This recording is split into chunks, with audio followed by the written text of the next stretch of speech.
So here are the basic how to wash satin instructions. Basically, always use cold water.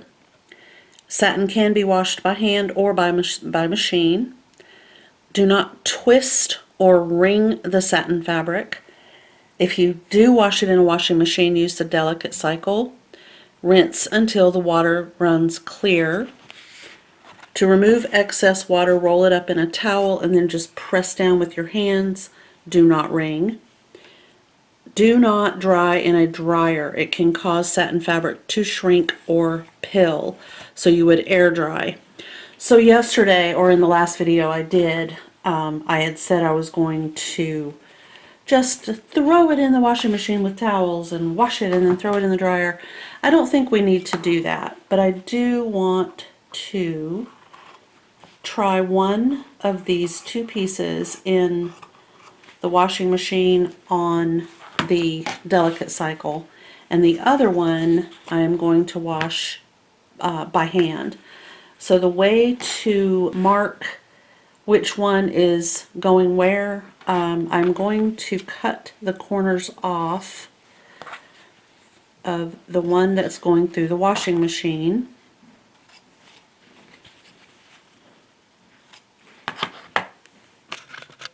But I also want to make sure that we know that this is the one that I am doing by hand. And I'm trying to figure out a really good way. It's either cut something out of the center. Yeah, I think I'll do it that way, so we'll know. Okay.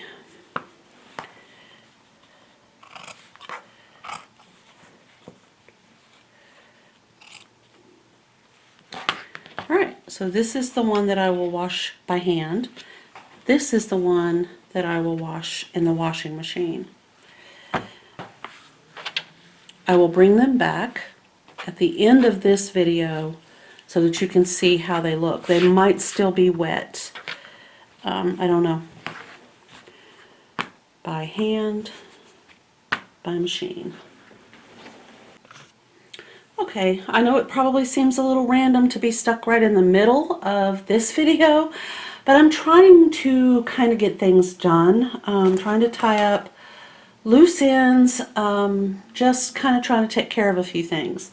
Today is January the 6th of 2021, and the year has kind of started off not being great. And I just need to say that so that if things kind of feel that way, I apologize. We've had 2 deaths in the family, and now we're trying to kind of navigate the new way of doing a memorial service over the internet. It's, you know, I just feel horrible for people who have gone through what we are trying to get through. And I keep telling myself I don't need to say these things to you guys, but at the same time, I also want my dandelions to know that in the event you're going through something like this and you don't have resources, the best resource that we found was through a church. And that's, I would say, start there. Even if you're not a member, there's such kindness in that arena. And I would encourage you, if you're lost and you don't know what steps to take or how to navigate this whole new thing of a funeral and planning and end of life and all of that, I would say maybe start there. And if nothing else, keep in mind that you have the final say, that you can say, well, that really won't work for us, or we might want to do this part and that part, but not this other thing. I mean, I can't even tell you how amazed I have been by the kindness of certain people involved with a particular church. That's all I'm going to say. Okay, so I have decided that I am going to, I've already pressed this little handkerchief from 1930s, and I'm going to go ahead and apply the little handkerchief made in China label that came off in the vinegar soak that I did. It just kind of gave it up. It was like, well, okay, I've done a cool water soak, I've done a warm water soak, I've done a warm water with vinegar soak, and I'm done. And this little guy just was floating in the water. So I have decided I'm just going to go ahead and use what I have, which is Aleene's Jewel-It Embellishing Glue, and it says it will permanently hold jewels through repeated washing. It in my lifetime, what's left of my life, this isn't going to get washed again unless, you know, something gets spilled on it, or I can't even imagine a reason why I would need to do that. So excuse me. So I think that I should be able to glue it and it will be on there, and I don't even know if it would be obvious to anybody else. I'm going to be very skinchy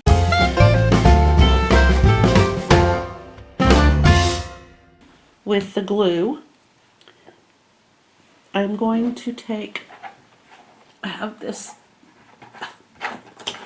piece of cardstock right here, and I've put this little label, this is it, face down on this piece of cardstock. I'm going to take a pen that I'm not going to miss. This is a plastic headed pen. I'm not going to say I don't ever use them in sewing, but I super rarely ever use them because I'm so afraid that I will forget, and I'll go to the iron and I'll press and I will melt a plastic pen to my fabric. So that's why I just don't even bother. My pens are glass head pens or no pens when I'm sewing. So I'm going to use this for that reason. Let me move where you guys can see what I'm doing.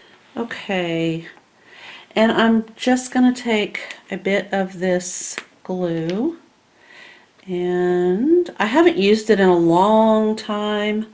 I don't think that glue loses its stick. It could, but it does say to shake the bottle. Okay.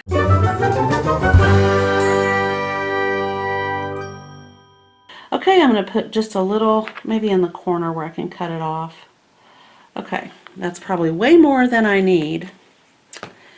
Alrighty. And I'm going to take the pen. I want to see, alright, that is the correct direction.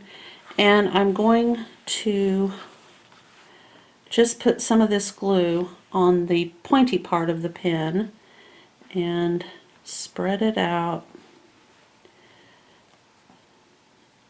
like so. Now my dad, he was an engineer, but he was also a furniture refinisher,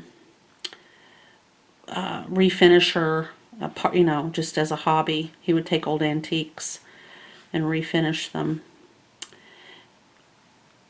I can't say he would refinish them. He would fix them if they had any issues, but he didn't do any like serious work.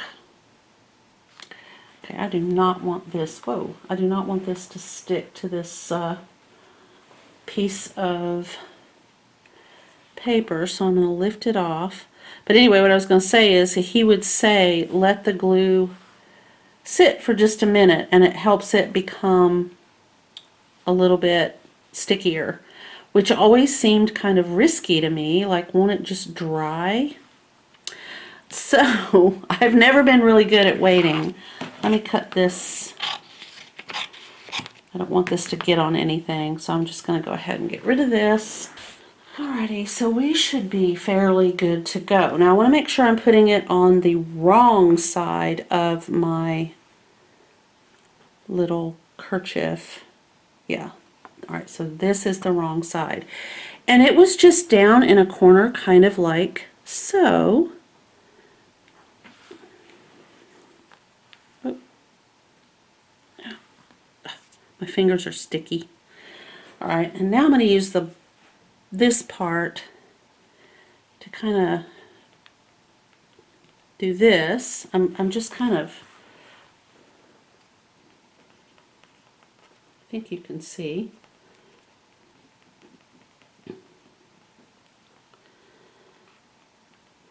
And I will say it wasn't, I didn't feel like it was super stuck when I first saw it. So I don't know if it had come off before and somebody else had stuck it back on. You have no way of knowing these things, but it does feel like it has really kind of meshed with the fibers.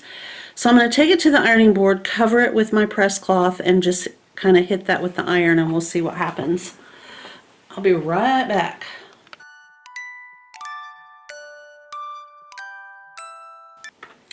Okay, wow, I feel really good. I'm glad I was able to save it and reapply it.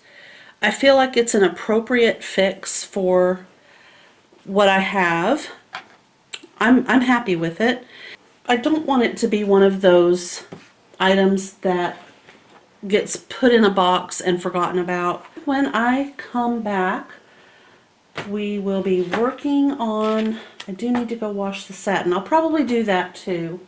So I'll put this up, go wash the satin, and then get the satin in the process of air drying, at least the hand washed part. And then after that, we're going to start back on the skirt. It got late today due to the memorial planning.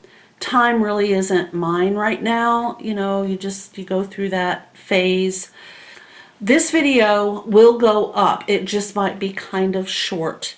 And I may end up having to do something other than the skirt. I have a couple other things I could talk about to show you what I'll be doing in upcoming videos.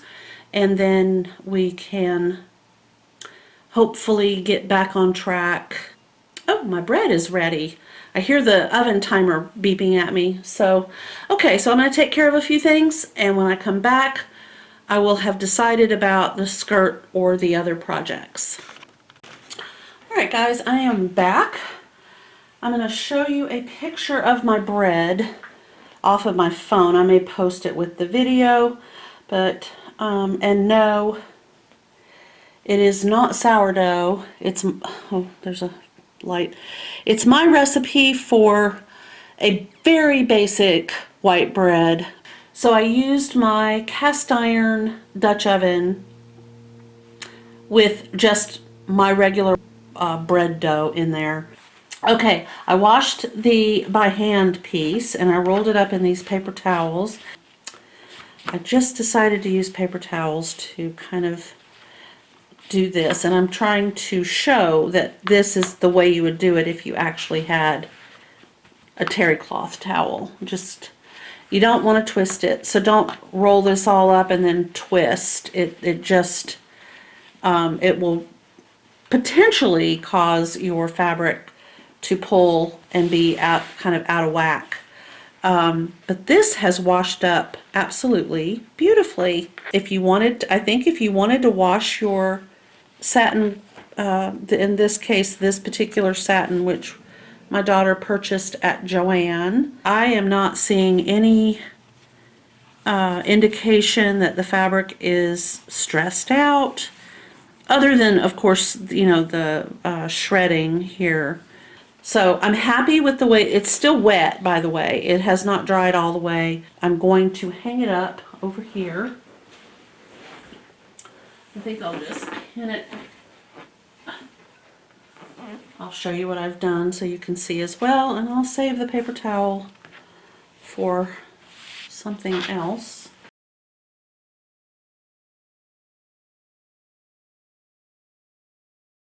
What I did is I pinned right here. I've got a pin poked into the fabric and into my little mannequin style pin cushion right there, and I'll just let it drip dry from that spot. Alrighty, so next on the list, I need to mark on this skirt, I need to mark the darts. They are marked on my mock-up, and I can just use those marks there, and I can see where I stitched. I should just go ahead and connect all those stitch dots so that you guys can see. Yeah, I think that makes sense. So let me do that real quick.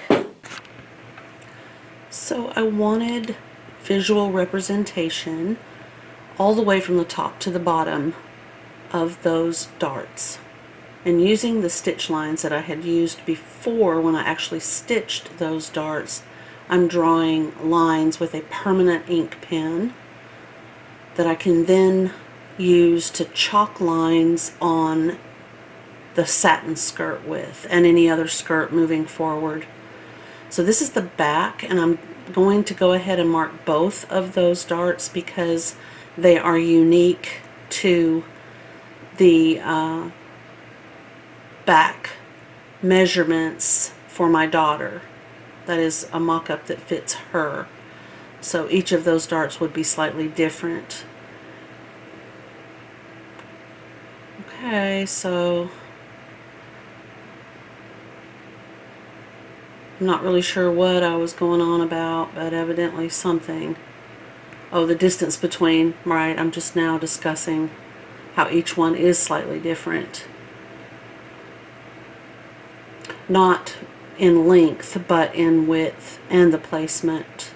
The back was basically the same as the pattern that came in the McCall's pattern. The front was somewhat different on the hip.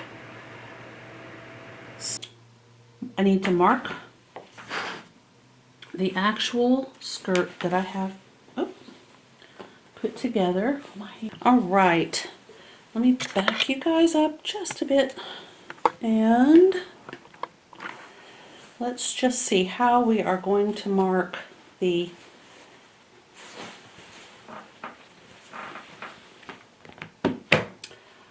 darts. I know I'm going to want to do this on the inside of my satin, not on the outside. Okay. But I have to remember this is the outside, so I would have to flip this over to get the proper, yeah. If I'm going to be as careful, there we go. Perfect. Oh, I love it. Okay. Very nice. Okay, so I decided to just go ahead and use my super fine glass head pins, and I pinned just in the waistband area the mock-up to the satin fabric. If there were any holes in the satin, they'd be covered up by the waistband. Then I used pins, my glass head pins, to kind of mark where the lines on the mock-up are. Then I'm folding back. Let me get that part done, and then I'll show you. I'm not pinning into the satin, I'm just pinning into the mock-up, and then I'm folding it back and marking that in 3 places with my chalk pencil. And I did that for all of the darts, so the 2 in the back and the 1 on each of the 2 front pieces. And I found that to be pretty effective. I really did not want to pin into the satin, but I did notice that I wasn't experiencing, any harmful effects from doing so. I don't know why I'm going on about the chalk pencil. Maybe something about how it'll just come right out, which it does, and it did. And then after I removed all of the pins from the mock-up and the skirt pinned together at the top, I then draw my lines, which that's coming up next, where you'll be able to see that that's what I will be doing. It worked out really well. So the next step is to draw lines using your ruler or whatever you have. This does not feel like it's right. This one looks good, but I think this one is slightly off, and I'm just going to take my chances. There's that noise again. My goodness. Okay, that looks good.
So if you poke a pin through the end of the dart, then fold it back, you can get this little mark right here, and then you can use that to draw your dart from. And it's a very common practice.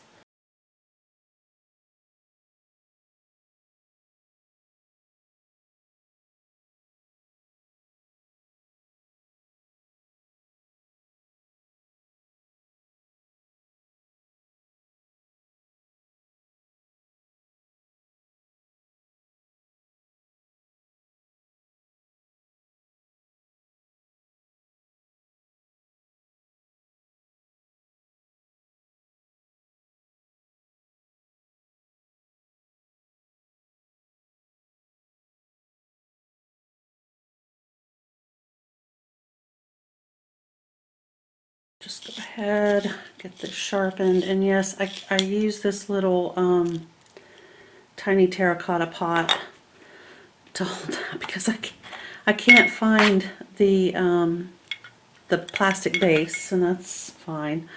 So anyway, that's that, and you can use this as a cap if you're worried about, you know, if you don't have a cap and you don't want this to get all over whatever you're storing it with, but nothing in here will be harmed by this, so I just leave it in the hazel bag. Alright, so put that away, and I went ahead and got the darts stitched, but I've not pressed, and I do want to go over the creation of a dart. So I have pressed or I've stitched. A lot of times if you're making a dart, you want to start at the top and work your way down to this point, and then take your fabric out of the sewing machine and tie a knot here. I chose to go in the opposite direction. Since this is satin fabric, I'm concerned that, you know, it could eventually pull out from this side and look a little, you know, less than. So I lock stitched, and then I stitched, and then I lock stitched at the top up here at the waistband. I did that on all 4, and now what I'm going to do is go press these darts. So first I will press them this way, just like this. I want this thread and the fabric to set. Then I will open this up, and from the correct side, the right side, I'm going to use my ham and press them because they'll be curved.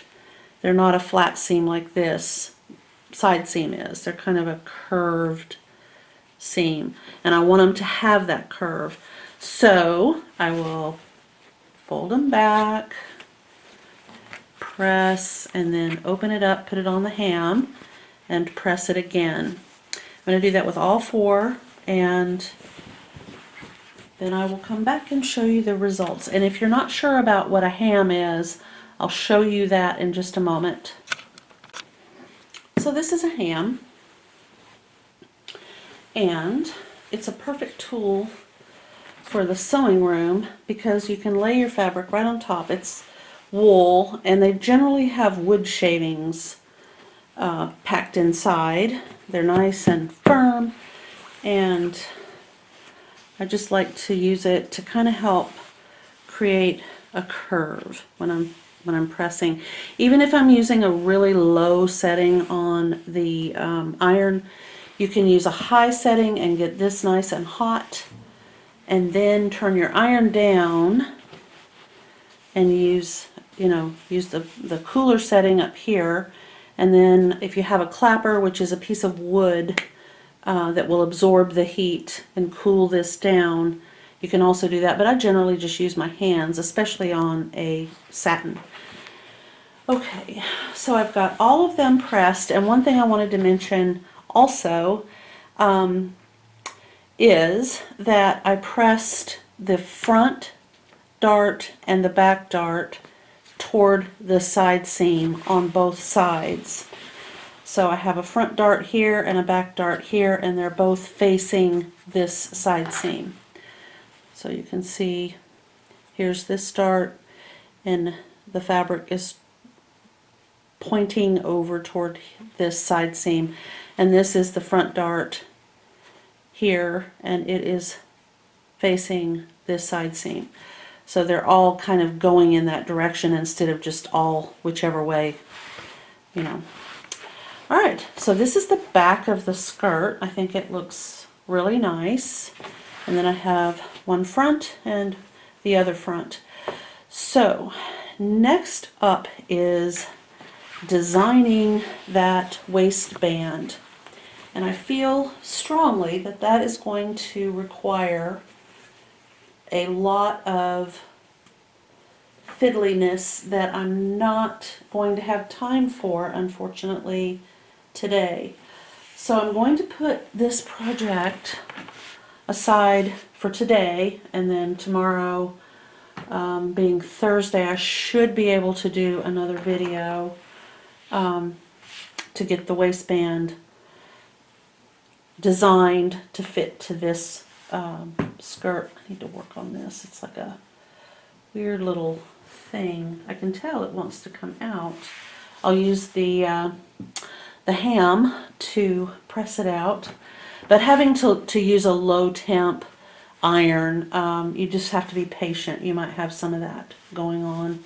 But I wanted to mention one thing. If you've always wanted to work with satin, but you don't want to try a garment per se, if it's just something that you've thought, I really want to try to sew using satin, I just don't think I could like make a satin blouse or a satin jacket or a skirt. Choose a nightgown or a robe pattern, and then if there are some mistakes, or if you're just not quite, you just don't think, well, I could wear this out, it's just you, and you can wear what you've made. The other thing I've thought about a couple times is maybe when things kind of get back to normal, I'm not 100% comfortable going to Goodwill or another thrift store.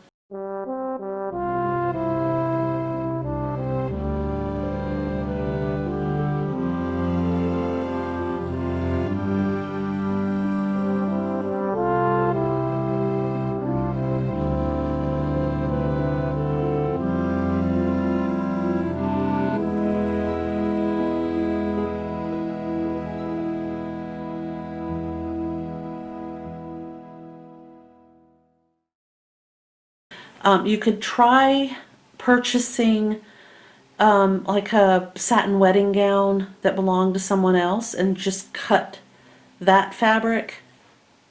Anyway, I do plan to wash the other piece of satin in the washing machine on the delicate cycle, and I will be air drying. I don't think it'll be drippy because that one that I washed by hand did not have any serious, even after I just kind of rinsed it and got the water clear, it wasn't that wet. Now I will show you something. As it dries, since we've been in here, it's starting to get, sorry about Bama, it's starting to show some wrinkling that I hadn't noticed before when it was a little bit wetter. This is the wrong side of the fabric right here. So it will wrinkle, but you can also use, like I said the other day, a synthetic setting on your iron is perfect for the pressing that you might need to do. Okay, so alright, there is that. I'm happy with this so far, and coming up in the next video, so I guess it would be part 3. This is part 2, so the next one would be the waistband, and I will be kind of designing a waistband that may be slightly different from this, and this is the mock-up that was completely based off of this pattern's waistband for view C. And now there are seams. These are not part of that, but I had scrap fabric that I wanted to just use to make a waistband. But this is what my instructions were. So it was to cut your fabric and then fold the long edge down, fold the other long edge down, fold this edge in, and then fold the whole thing in half. I think it was one side was stitched to the raw edge and then the other side was folded over, something along those lines. We will read the instructions in the pattern to get it right. But my thoughts are I will be flat lining one piece of this satin to the other piece to create one piece of fabric. So I will let you know if that's what I plan to do. It would just act as one piece of fabric. That's always a good idea when you need stability. So, and in this waistband, obviously we would need some stability. It's holding, you know, a 31-inch long with buttons and the whole business skirt. So we need it to be nice and sturdy. Okay guys, well, I will wrap it up here. If you liked this video, please give it a thumbs up. And if you haven't already subscribed, please consider doing so. And I will see you in the next video. Thank you. Bye.